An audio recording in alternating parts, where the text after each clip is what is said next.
car dealership. We specialize mostly in used cars, but also we also do high-end imports, including brand new vehicles, luxury vehicles, and I think I'd say we have a market share in all. We sell in all categories. Yeah. Where did you grow up, and has it in any way inspired what you're doing right now? I grew up in Kawangware. Don't know if you guys know Kawangware. So yeah, I grew up in Kawangware, and I think growing poor makes you hate being poor. So you have to work hard, and it also teaches you to be humble, because you've seen both sides of life. And I grew up in a setup where our house was literally next to our garage, our shop. Mom used to have a shop in that area. So I think I grew up around cars, even growing up. I grew up around cars, seeing cars and whatnot. Yeah. So after I finished high school, I considered becoming a car dealer. Because anyway, my mom didn't have a lot of options for me. Yeah. So it was finish school, maybe get a job. Because ningemwambia nipeleke campus, I mean, it would have meant maybe selling her ancestral land or something, or maybe one of her assets, which I didn't want. So I decided to go into the car business. But of course, I started off as a salesman. Yeah. Great. And apart from cars, I think from my little research, I've seen you also do, you are a pilot. Yeah. I just recently got my private pilot's license. Amazing. I'm working on my commercial. I'm at a school called Flightstein Wilson. Yeah, so I also have a passion for flying and aviation. Yeah. When did you start? I've been in flight school since. I started in 2019 actually. I did my ground school in 2019, took a break during COVID, resumed flying in 2021, and finished last year, but I got my license later this year. Of course, it's a challenge juggling between school and running a company. So, but with God's grace, we manage both. Yeah. And how is it like running a company at such a young age? Well, it's quite challenging because you make a lot of dumb mistakes. But I think what keeps me going is God. Let me just say it's the grace of God. I don't think I'm very wise. Don't think I'm the smartest. I think there are wiser people than me. I think there are people who have more experience. But the fact that maybe at my age I'm able to run such an organization, I mean, all glory goes to God. I wouldn't want to take any credit because I don't think it's my ability. Yeah. Great. And you are not the only one who is running such an entity. There are many other in the country. Yes. Have you managed to create a niche for yourself? Because right now we speak imports. Everyone is speaking about Kairo. Yeah. I think we've put a lot of emphasis on the digital space. Debunking stuff, making short videos, and as the founder of this company, I'm always at the forefront. When it comes to doing the videos, I'm right there explaining stuff, explaining cars, going on TikTok, doing lives. All that stuff that maybe other people might find to be cumbersome or maybe not interesting, I don't know. So we've created a niche for ourselves by taking that online route. We've also invested heavily in our website and systems, of course. And I think my vision is to make Kairo the biggest car dealership in Kenya. Not by the number of cars we have, but simply by the number of people who use our platform, who trade using our platform. Yeah. Great. And would you say that social media is your greatest marketing strategy, or what have you been able to use away from online? Also offline means how do you manage to retain your customers and have people coming in and not choosing other car import companies? I think excellent service, number one. Of course, we're trying to offer clients value for their money.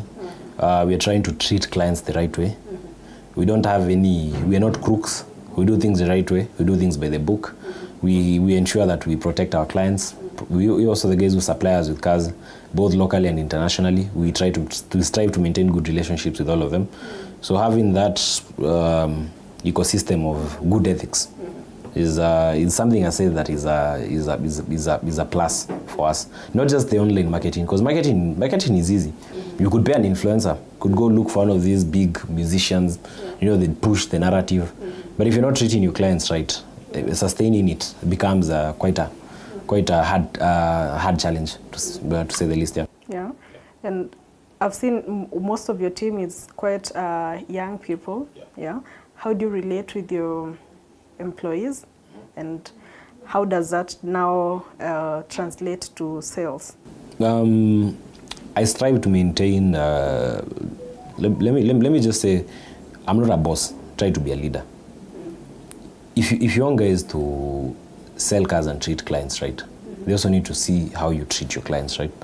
If you want your marketing team to, to do better marketing, you also need to lead from the front. You need to train them the right way. So I strive to be available, I strive to be very impartial, and I also try to be a good example to them, and maybe, nurture them. And honestly, I'm happy when they win.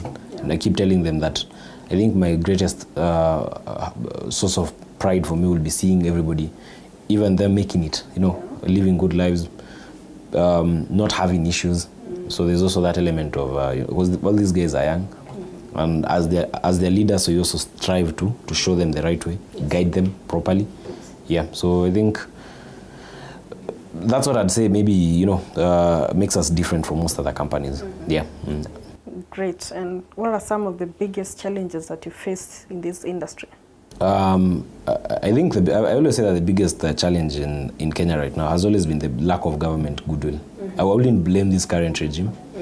I'd say it's something that successive regimes have failed to how do I say this? Successive regimes have failed to address this problem, and there's a good reason why I say that, because if you look at during the previous regime, there was an attempt to even ban the importation of used cars, which I found to be in very bad taste, because it shows that people at very senior levels of government are making very critical decisions without really checking the numbers, because the used car industry employs a lot of people, a lot. I mean, drive along Kiambu Road, there's so many dealerships.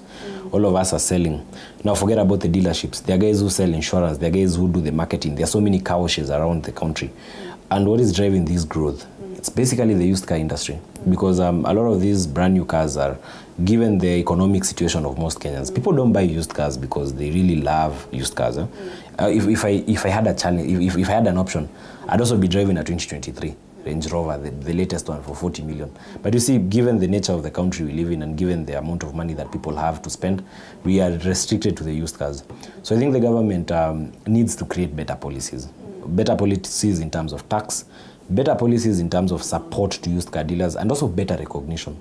Every time I see, I see maybe the president, they're always hanging out to the big boys who do the brand new cars, who control probably less than 10% market share of the cars sold in Kenya. But if you look at the input that the government gives to used car dealers, it's very, very minimal, to say the least. Yeah. So I feel, first things first, in terms of taxes, again, we need better engagement with KRA. For instance, in Kenya right now, you pay a lot of tax if you bring a 2021 car, but you pay very low taxes if you bring an 8-year-old car. We are saying we want to transition to electric cars, but we are overtaxing new cars. And you say electric cars are like phones. After 8 years, you can't really buy a used electric car. The battery imeishaisha. Yeah. So they need to work on better policies, and they need to stop seeing used car dealers as a source of extra taxes. Yes. They need to understand that we contribute a lot of money and a lot of employment to this economy. Yeah. You've mentioned something interesting, Kusu, the electric cars. What is your take on the government's efforts to bring electric, not only cars, but also motorbikes and motorcycles that we've seen? Again, the intent is there. The intentions are good. But you know what they say about intentions? The road to hell is paved with good intentions. Because I think the government does not have a good policy when it comes to electric cars. The approach they are taking is very small. If I was in government right now, what I'd ask myself is, who sells most cars in Kenya? Where are people buying the most cars? And if you look at the data, it will point to the fact that a lot of guys who are selling them, who buy, the industry that sells the most cars in Kenya are not the brand new guys.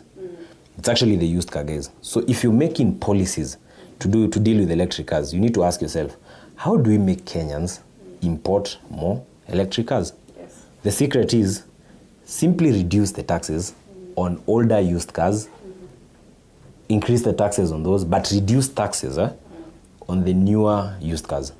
That way, if you tell someone to ship a Tesla 2023, like for instance, we wanted to start, last year I was thinking, I had this idea of starting a Tesla dealership. probably buy used Teslas in places like Japan, Malaysia. It was a very good idea. We even had a company and everything. But when we did the cost analysis of paying taxes for those cars, we scrapped the idea. Yes. I know someone in Kenya who brought a Tesla, and he had a dispute with KRA. He ended up paying a lot of money. So you find that the policies that are there are very retrogressive. Yeah. But you see, the government wants to give lip service, say, oh, we want you guys to drive electric cars. But when it comes kwa ground, try bringing a 2021 Tesla model to Mombasa and see the sort of taxes they'll charge you. Ridiculous. Yeah. Okay, great. Before I forget, you mentioned something on social media, and every time there's a young person who is driving and doing so well in life, there always comes with that social media backlash. Yeah.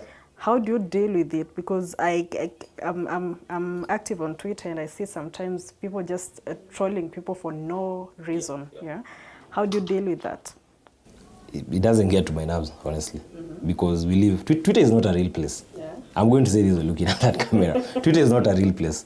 Let me tell you, at the end of the day, you'll buy bundles, you'll come troll somebody, utalala, bundles itaisha, ama simu itazima moto, and you have to go back to your real life. Yes. You need to go back to your real life. If you're a student in campus, you have to go for class tomorrow morning. If you're an employee somewhere and you're hiding behind that pseudo, you still have to report to work the next day. So at the end of the day, don't take it to heart, because some of these people, like, if I showed you my Twitter right now, I've never blocked anybody. I could give you my password and tell you to go to my Twitter. I've never blocked anybody, because at the end of the day, much as I get a lot of snide remarks, a lot of entitlement, a lot of bad feedback, it doesn't go to my head, because at the end of the day, that's probably 5% of guys who are hating. There's a whole 95% of guys who actually like what you do, who follow your page, who make noise when I fail to post any video. So just focus on the positives mostly, and just ignore the bad vibes. And right now I'm taking a new policy. Don't give any attention to the haters. Just let them talk. Yeah. Interesting. And have you thought of perhaps starting a Cairo kind of like made in Kenya, buy Kenya, build Kenya? So Cairo made kind of a company that is. A company that makes maybe products. Yes, it's something I've actually thought of. And without going into the details, I'm thinking of maybe car accessories, or maybe if funding allows me, maybe even cars that are designed in Kenya, built in Kenya. We could probably look for one of these popular models in the Kenyan market, reverse engineer it, and create a product that works for our market. So it's something I've actually thought about. Yeah. Before, people were used to imports by Cairo, but right now I see Kai and Caro. Yes. What changed? We had a bit of a fallout with my former partners, and I only knew to dwell too much on the details because it's a matter in court. But just to summarize it, we had a few disagreements in terms of running the business. So I opted to resign from that company. I ceded all my shareholding, and I decided to go solo. So I run this company alone. So it's no longer a partnership. I'm the only guy in this company at the moment. Yeah. Okay. People want to know how bad was it, and since you were serving there for more than eight years? No. I founded Imports as a page in 2017, and then we incorporated it as a company in 2020. Then I left in 2022. So I'd been there for 2 years. Of course, we put in a lot of work, but it gets to a point in life where if you want to grow, you actually have to let go some things. Yeah, because you see, partnerships in business are, I'd say it's a double-edged sword. They can work out very well, or they can be very detrimental to your own growth. So I think in my case, it was very detrimental to my own growth. And, we had a bit of a public spat with my former partner online that spilled over online, which is very regrettable. It's not something I was aiming for. But that's water under the bridge. I've moved on. I think I'm at a better place. We have a better company. I think we're also doing quite well. For a company that's done in 1 year, I think we've achieved very many milestones. But I thank the grace of God and, the amazing team that we have. Yes. Yeah. Amazing. And was it easy to start over? And how long did it take for you to break even? It wasn't easy, of course. But I think my faith in God helped me sail through many tough patches in life. And that wasn't any different. Yeah. And before, there's someone who would want to know How did you grow up? Your school background from like primary to high school to maybe college or campus, and then transitioning to this great business person. I did nursery school, New Day in Kawangware. Primary, Huduma Primary School, Kawangware, 2003 to 2008, July or August. 2008, 2010, World Up Academy, again in Kawangware. Then 2010, 2011, Dagoretti High School. 2011, 2014, Kahuo Uhuru High School. And then, where did you go to two high schools? I think it was, my mom didn't like Dagoretti. I studied there for 1 year and she was like, no, you've changed. You've become someone I don't know. So I'm going to take you to another school. Nimeenda huko form 1 nimekuwa bullied kidogo, nimemea pembe. you know kutoka class 8 unatoka hapo you're this meek boy who stands when a teacher walks in class. Then you spend 2 terms in high school and you learn all these nasty things because you have 18-year-olds in the same school, so madness. And my mom was like, no, look, you can't stay in this school. So she takes me to another school. Yeah. And I finished, by the way, switching schools was very good because Dagoretti is a very elite school. It's actually a very nice school. It's one of the best county schools in Nairobi. Extra county, if I'm not wrong. Sitaki kurostiwa na watu wa Dago Twitter. But it's a nice school. But again, I was taken to Kahuhuru, which at that point was a district school. So I got to experience both worlds. And I think it really played a part in making me who I am. Yeah. Because you see, when you go to a high school which is very elite, and then you're taken to a high school that is not of the same standard, so you've experienced both sides of the coin. And it really helped shape the person I am today. Yeah. Studying in those 2 schools. Yeah. Campus. I did join ZTech for 1 semester, but I dropped out. Oh, wow. Okay. Yeah, why? Business admin, Pioneer House. When was that? I think 2015. Yes, 2015. Hata ninakuanga na hiyo kadi ya admission number and whatnot. Ile student number. I have it somewhere in my house. But I dropped out. You did 1 semester and you're like, nah. Yeah, because you see, all along, I always wanted to do 2 things. I wanted to do flying or law. I would have actually become a lawyer or a pilot if I wasn't selling cars, if I'd taken the purely corporate route. But then again, so I went to I went to ZTech, I dropped out. And then in 2019, I made the decision to go back to school. So I joined flight school. Yeah.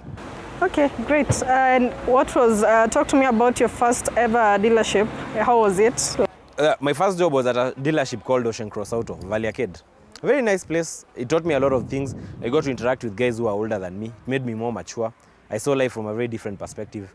And it's those guys who gave me that job at 18, I'm actually indebted to them because they really, really helped me. They shaped me to... There's lessons I learned at that place that I still apply to this day. I remember like there was one guy who was called Griffin. He taught me what sells a car, like a good price and good condition. Those 2 have to be at par. Very good car, very good pricing. That's the secret to selling a lot of cars. So those are the lessons I was taught maybe 8 years ago. I still apply them today. Yeah. Most expensive car that you've sold at Kairo? We've done a G63 with a street value of over 40 million. Yeah. Awesome. And what is most of the people when they get a name to a company, yes, it always has a deeper meaning to it. Yes. So what would Kai and Caro mean? Kai is Cairo, Caro is Caroline. So my grandmother was called Carolina, and my grandfather was called Cairo. So Kai and Caro. Yeah. And then something funny a lot of guys don't know. When I left imports, they made me sign a clause that stated I could never use the name Cairo anywhere when trading, yeah, on any company. And it's actually my name, yeah. So I was like, okay. This is how you guys want to play it. So I just... Actually, it's exactly 1 year ago. August last year, 2022. I sat in a cafe somewhere in town and I just thought about it and I was like, Imports by Cairo was named after my grandfather Cairo. So what if I incorporate my grandmother's name? So it became Cairo and Caroline. And then I was like, Kai and Caro. Then my sister, 2 of my sisters are called Caroline. And I'm Cairo. So it's and all, let me say like a huge chunk of my cousins, female cousins are called Caroline. So Caroline is a very dominant name in my life. First crush in primary school was a girl called Caroline Chebet too. I don't know if that helps. But I think I have a thing for ladies called Carol. Like it's a name that keeps recurring in my life. Yeah. Interesting enough. What's your favorite car? I currently, like, I've been dealing a Porsche. So and I'd say the Porsche is my new favorite car. I love it, honestly. I love it. If God helps me, I wouldn't mind getting a 911 GTS, something nice, huh? Yeah. You know, I listen to everything.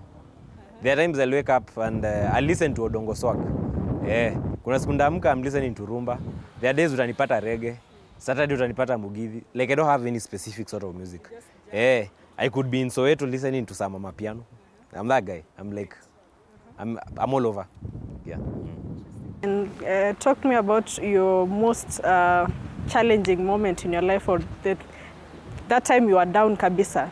Yeah? I think it's the lead up to me resigning as the director at Imports Kairo. That was very challenging, extremely. It was very difficult. It was very challenging, and I underwent a lot. But it gave me unshakable faith. Nothing scares me in life, because I lost everything, and I had to start from scratch. I lost everything I had built, but my faith in God saved the day. Because I remember praying, and we'd pray a lot with my pastor, also my mom. Yeah. A lot of people like supported me at that point, family. But I felt I still felt alone. But I think the confidence in knowing that God always has you back saved the day. Yeah, and I recovered in like 3 months. Recovered. Yeah.